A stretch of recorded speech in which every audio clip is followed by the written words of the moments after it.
Para hoy miércoles tenemos una pregunta que nos llega desde Bogotá por parte de nuestra amada Jaylee Ocampo. Dice así: hay 3 momentos donde el Señor Jesús es reconocido públicamente como Hijo por el Padre. En su bautismo, Mateo 3:15, en la transfiguración, Mateo 17:5, y después de la resurrección, Romanos 1:4. Es solo después de la resurrección que se dice Hijo de Dios con poder. Esto quiere decir que solo se manifiesta el poder de Dios en sus hijos cuando han nacido de nuevo. Muy bien, esta es la pregunta. Vamos por partes. Primeramente,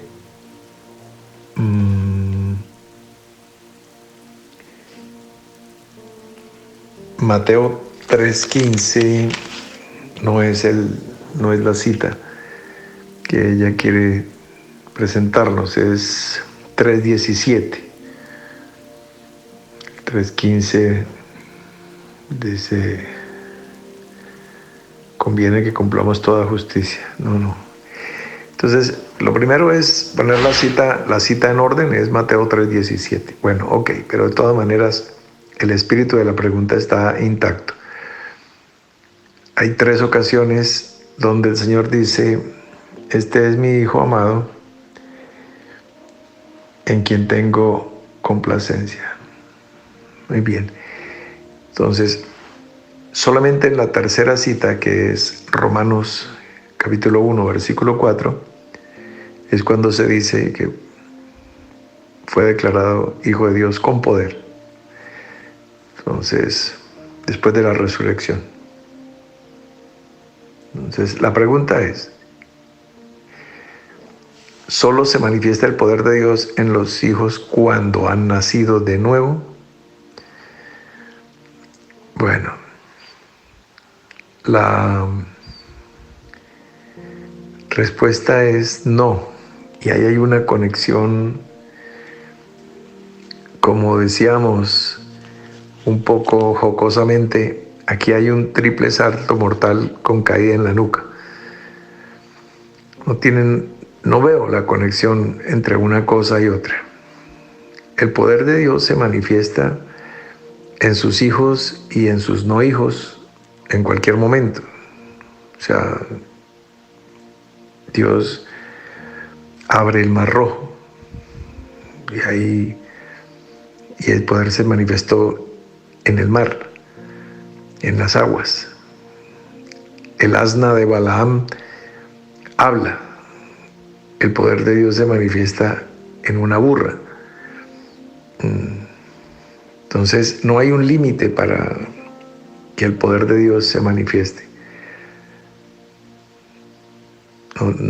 Una persona puede no haber nacido de nuevo y el poder de Dios manifestarse. El poder de Dios se manifiesta, por eso digo, Dios puede sacar hijos a Abraham aún de las piedras.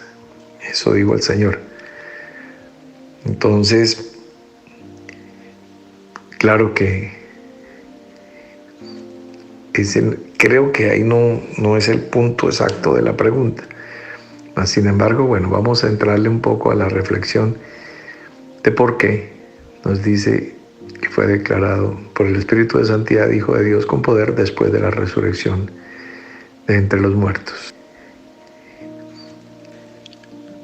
A manera de ejemplo, tenemos el caso de Caifás, que en su condición de sumo sacerdote en los días de Jesús, termina trayendo por el poder de Dios una de las profecías más impactantes y más profundas,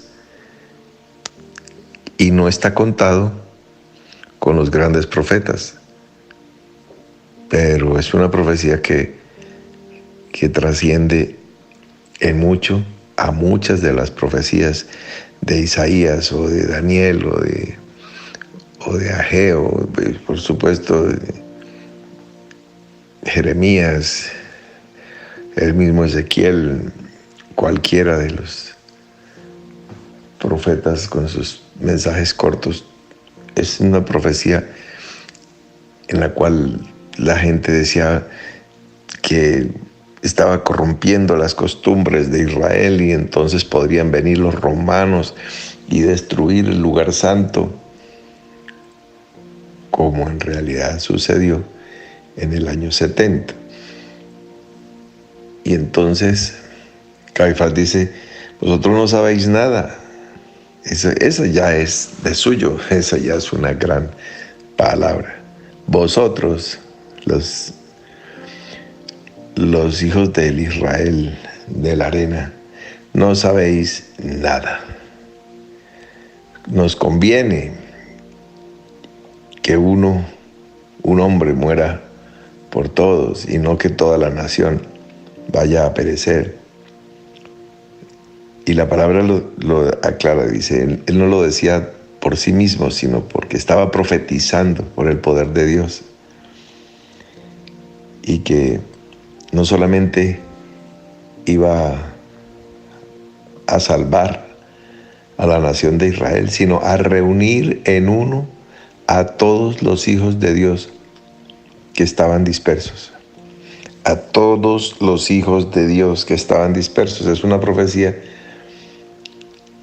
que trasciende la mera condición mesiánica de Jesús como Mesías de Israel. Es todos los hijos de Dios, donde cabes tú y yo. Todos cabemos ahí, en esa palabra. Impresionante. Entonces, Jesús no ha muerto, ni siquiera lo han prendido, o sea, no ha resucitado. Y ya está viniendo ese poder que siempre lo hemos visto y siempre lo tendremos presente a lo largo y ancho del relato bíblico, manifestándose.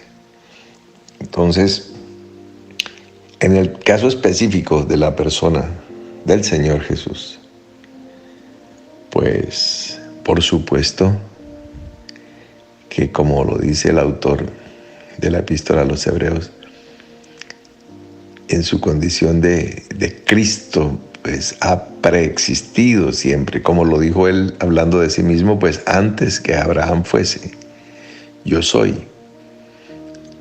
El yo soy se manifestó en la persona de Jesús. En el principio era el verbo era con Dios, el verbo era Dios y ese verbo se hace carne.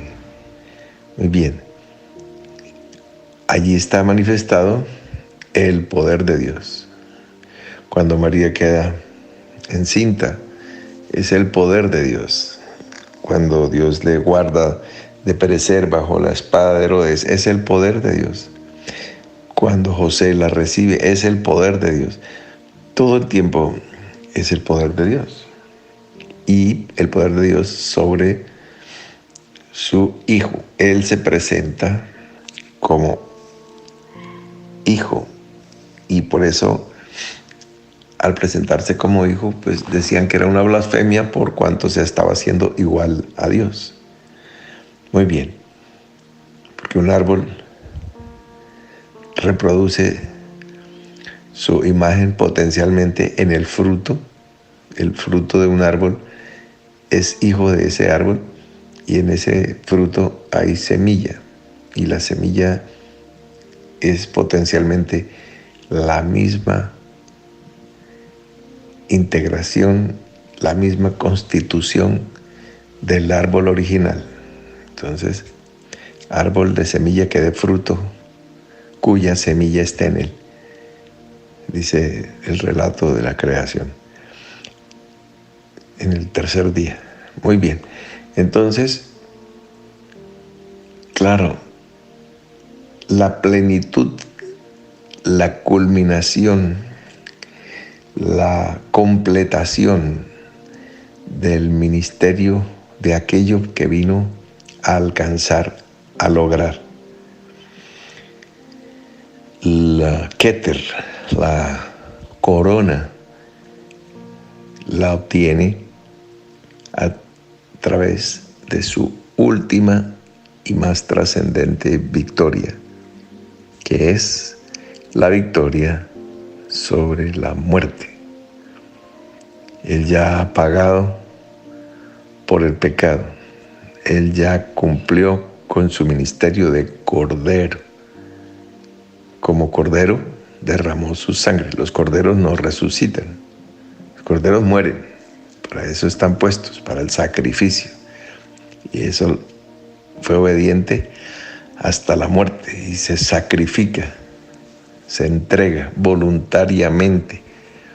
Ese ministerio culmina ahí.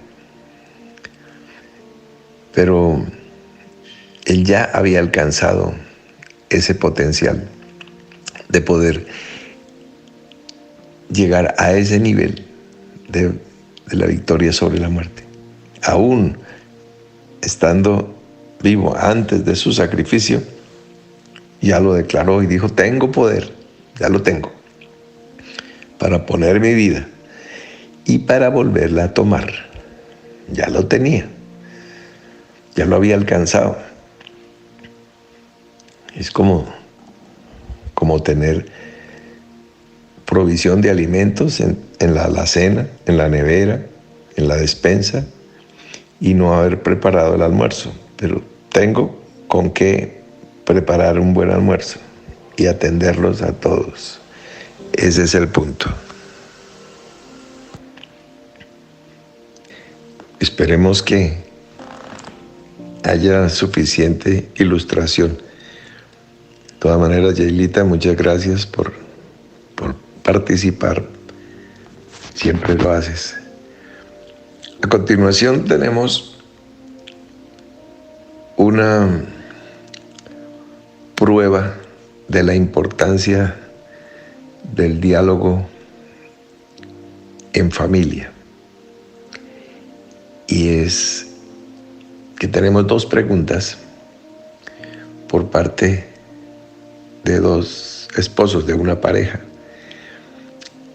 Y es maravilloso el caso porque la esposa pregunta y el esposo también.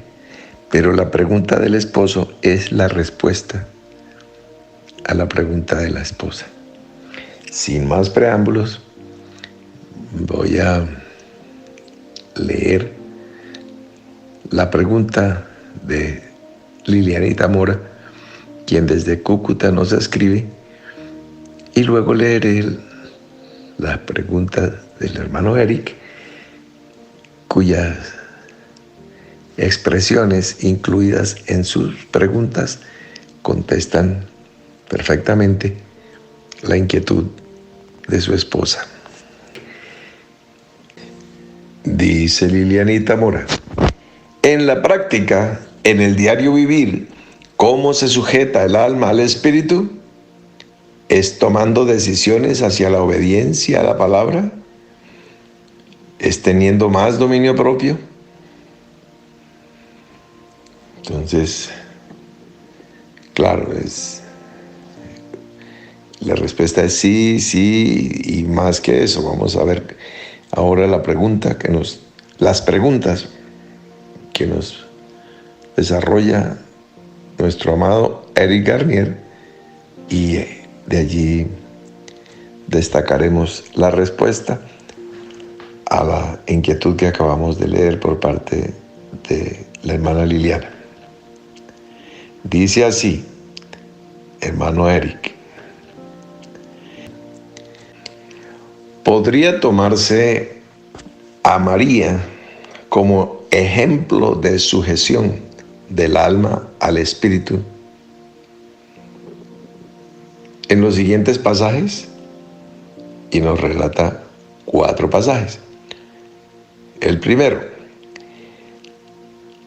responde al ángel Gabriel: hágase en mí según tu palabra. Ejemplo de sujeción. El número 2, se sujeta a José, a su esposo, a quien le habla un ángel en sueños para salir de su tierra y establecerse en Egipto, y luego otra vez para salir de Egipto y volver al territorio de Israel. Teniendo argumentos, nos dice, teniendo argumentos para no hacerlo, para no sujetarse, como por ejemplo, que a ella también le ha hablado un ángel, y no en sueños, sino directamente, o que ella era la elegida, o que ella era la bendita entre todas las mujeres. Ella sí que tenía argumentos para ser rebelde, para darle la espalda a su línea de autoridad, pero no lo hace. Entonces, maravilloso el segundo ejemplo que nos está colocando ahí el hermano Eric. En tercer lugar, nos cita el hermano Eric que María se sujeta a la autoridad del varón ministerio, ya no el varón esposo natural, sino el ministerio. En Hechos capítulo 1, versículos 13 y 14, dice que volvieron a Jerusalén desde el Monte de los Olivos y entraron al aposento alto donde vivían Pedro y Jacobo. Y entraron a ese lugar los otros 9 apóstoles, o sea, los 11 que quedaron después de que Judas está aparte. Y los 11 perseveraban unánimes en oración y ruego con las mujeres y con María y los hermanos de Jesús.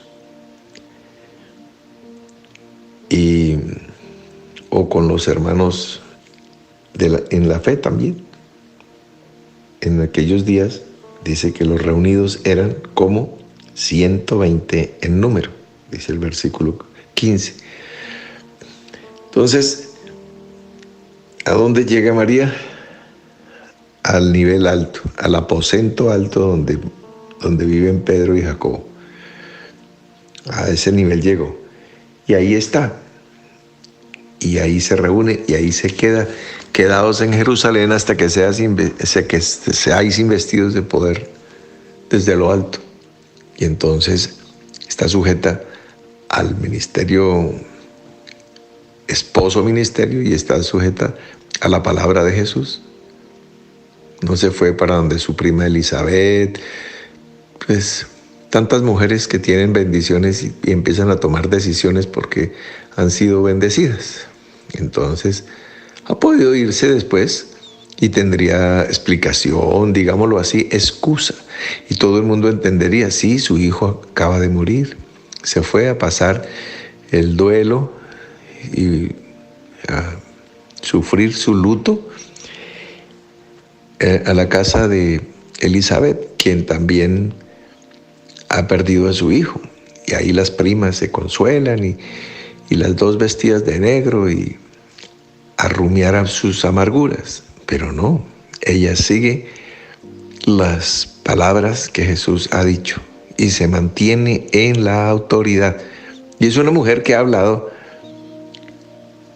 con Gabriel, que ha sido preñada por el Espíritu de Dios, que ha sido elegida, bendita entre todas. O sea, cualquier mujer está debajo. Esta es la etapa en la condición de mujer natural. La otra mujer que está a ese nivel es la mujer corporativa, la mujer elegida, la amada, la iglesia, la desposada, la Jerusalén celestial. Eso es muy claro. Y termina el hermano Eric el cuarto punto que menciona como ejemplo de sujeción del alma del espíritu en la persona de María, es que se sujeta a la autoridad de Jesús, dado que Él manifestaba toda la autoridad del Espíritu y era uno con el Padre. Absolutamente sí, a la 1, a la 2, a la 3 y a la 4. Y le responde completamente a su amada Lilianita. Entonces, la importancia de dialogar en familia.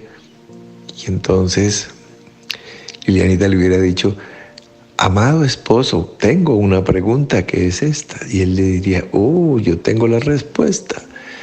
Y entonces, pero gracias a que llegaron las dos, podemos compartir hoy lo uno y lo otro. Es una muy buena pregunta. Y por parte del hermano Eric, una excelente reflexión, aunque la montó en forma de pregunta. Que si podemos poner a María como ejemplo de sujeción del alma al espíritu. Absolutamente sí. Con un sí con mayúscula, subrayado. María es ejemplar. Es maravillosa, gloriosa. Pero mira hasta dónde ha llegado la levadura del protestantismo, que para no caer en desviaciones idolátricas, entonces ya muchos hijos de Dios miran de soslayo y como si fuera una mujer del montón, una mujer del montón, pero no es así. María es bendita entre todas las mujeres. Gracias por recordárnoslo, hermano Eric, recordárnoslo. Y gracias a Lilianita, creo que tenemos ya suficiente ilustración en la uno y en la otra. Gracias por participar y gracias por ser ejemplo a los demás compañeros del consejo que forman parte del pequeño grupo de ministros que siempre están inquiriendo, indagando, escudriñando y haciéndolo manifiesto. No que los otros no lo hagan, sino que se abstienen. Entonces invitamos a todos los compañeros del CDG a participar. Muy bien, vamos a parar por esta noche. Un abrazo grande para todos y mañana continuaremos. Hasta mañana.